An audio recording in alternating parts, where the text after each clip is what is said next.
there, welcome to another edition of Home Advantage. Mike, along with Kelly, in this beautiful home here in, are we in Howland? We're in Howland. We're in yes. Howland. Kingston Court. Usually when I come in, it's not furnished. Like sometimes we come in, it's an empty house and we're ready to sell. Yeah. This one has furniture in it. So I guess I was wondering in this episode, what if you could buy the furniture along with the house? Can you do that? It does happen sometimes. Okay, is it just about anything negotiable then? I say everything's negotiable, right? Okay. You know, for the right price, people will leave pretty much everything. Okay. I've had strange things written into and out of contracts. I've had the chandelier has to go with us because it was a wedding gift from my grandmother.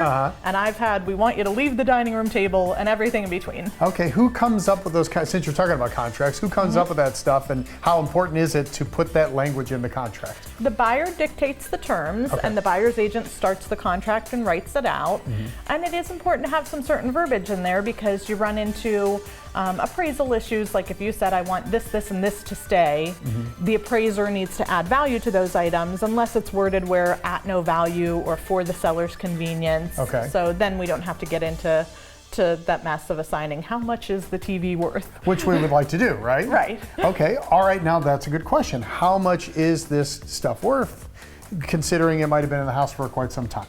Sure. I mean, it's just a matter of opinion. You know, the sellers always think it's worth more than the buyers think they want to pay for it, and you just do the little dance until you find a number that works for everybody. Let's say I'm the seller. I really don't want it. I don't want to move it to the next place. There's value in the fact that I could just leave it the way it is. However, I'm attached to it as well. Sure. So I try and tell people, you know, maybe like garage sale kind of prices. Like it's not worth what you paid for it the day that you got it brand new. It's a used item and it's not going to sell for full retail price when it's something in your house.